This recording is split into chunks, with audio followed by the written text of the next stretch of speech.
왜 나만 학교를 못 가는 걸까?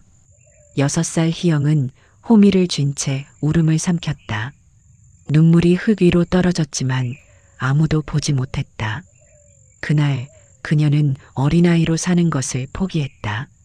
강원도 산골의 아침은 늘 차가운 안개로 시작됐다. 다른 아이들이 책가방을 메고 학교로 향할 때 희영은 해진 소매를 걷어붙이고 밭으로 향했다. 손에는 연필 대신 호미가 쥐어져 있었다. 희영아, 물 좀 떠와라.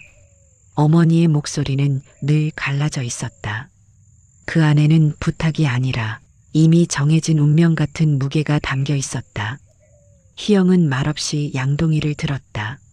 물결이 발등을 적셔도 입술을 깨물었다. 불평은 사치였다. 눈물은 허락되지 않았다. 그녀에게 사랑이란 아버지가 먼저 밥을 덜어주는 것, 어머니가 마지막 반찬을 건네주는 것이었다.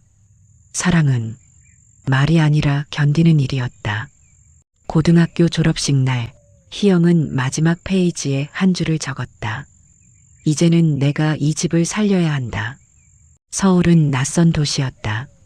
하늘이 보이지 않는 골목, 사람들의 눈빛은 차갑고 빠르게 흘러갔다. 하지만 희영은 멈출 수 없었다.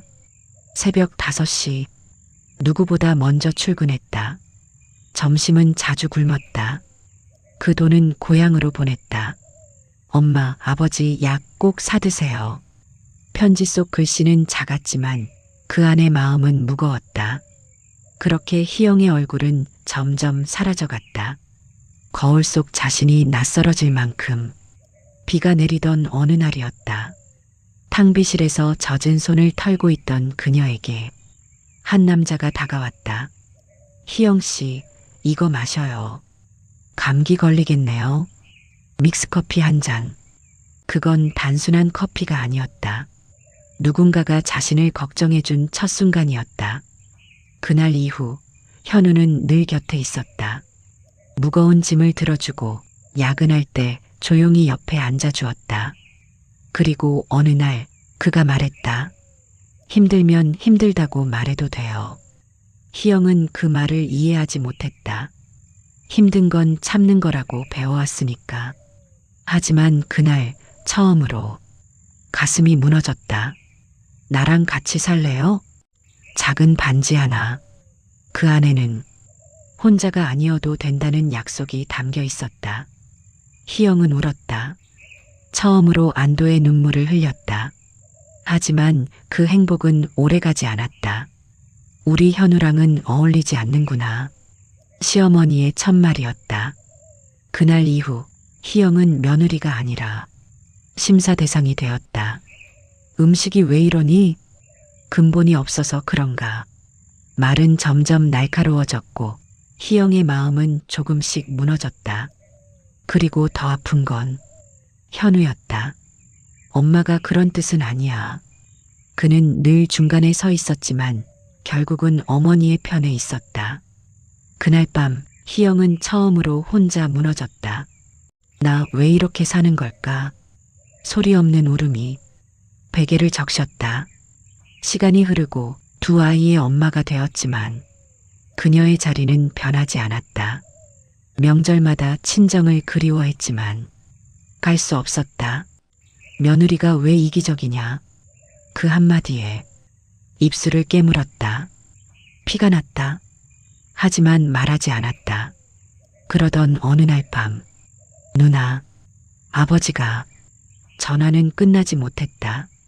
희영의 손에서 수저가 떨어졌다.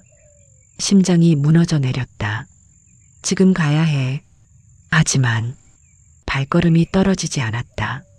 시어머니의 얼굴이 떠올랐다. 거절당했던 기억들이 숨을 막았다. 그날 밤 희영은 한숨도 자지 못했다.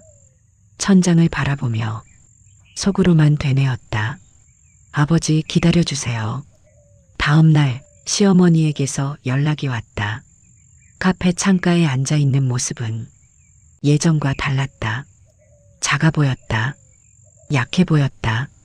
그녀는 한참을 말하지 못하다가 천천히 입을 열었다.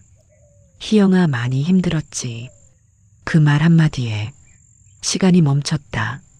내가 너를 딸로 받아들이지 못했다. 그 순간 희영의 눈이 흔들렸다. 미안하다. 10년을 기다린 말이었다. 시어머니는 봉투를 건넸다.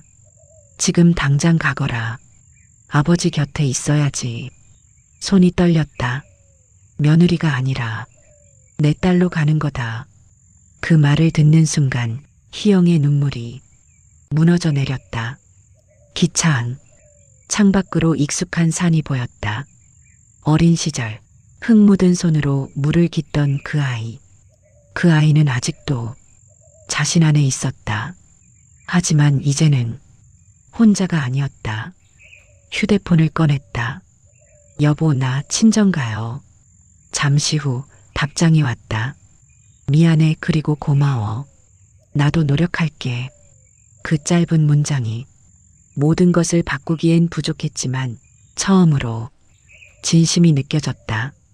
희영은 창문에 이마를 기대었다. 그녀의 삶은 언제나 늦게 오는 것들로 가득했다. 사랑도, 이해도, 위로도. 하지만 이제는 알았다. 늦게 와도 진짜라면 충분하다는 것을. 어머니, 저 이제. 작게 중얼거렸다. 딸로 살게요. 기차는 계속 달렸고 밤은 깊어갔다. 하지만 그녀의 마음에는 처음으로 따뜻한 빛이 들어왔다. 사랑은 언제나 제때 오지 않는다. 때로는 10년을 돌아 우리에게 도착한다. 그래서 우리는 끝까지 견딘다. 언젠가 그 온기를 느끼기 위해.